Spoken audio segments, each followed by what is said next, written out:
parlons-en justement parce que ce soir même nous avons appris sur CS Media, qui est votre média, on a l'occasion de vous avoir des révélations sur le stade du Katout, la réflexion. Qu'est-ce qui se passe au juste? Moi, je pense qu'il n'y a pas de révélation proprement dit. Il faut dire que le ministère des Sports a fait sortir un communiqué là, le 4 juillet dernier où il parlait de certaines personnes qui sont interpellées suite à des audits qui ont été faits.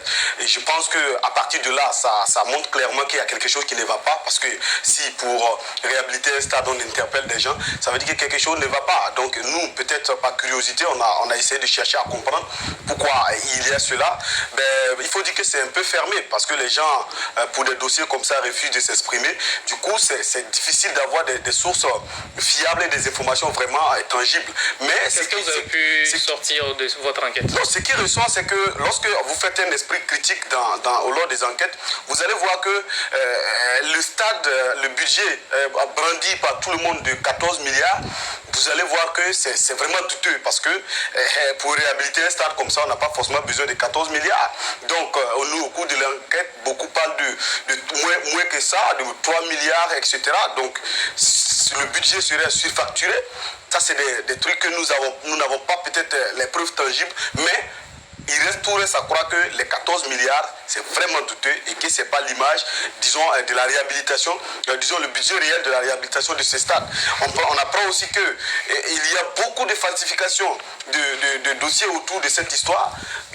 Des gens sont interpellés.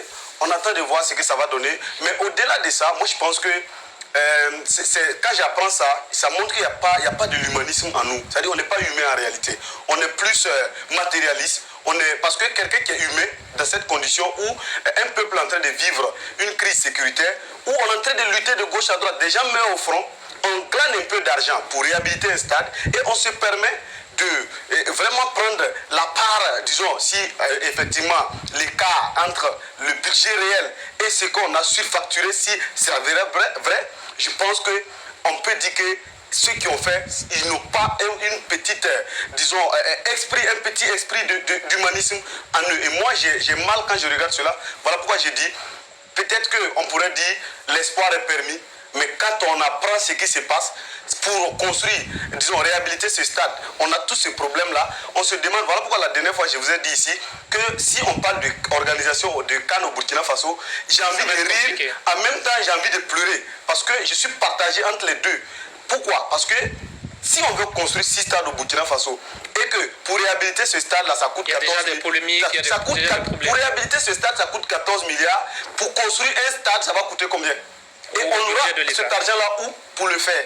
Voilà pourquoi j'ai dit, sincèrement, il faut qu'on soit quand même... C'est vrai que le matériel, c'est ce qui permet de vivre, le luxe, mais...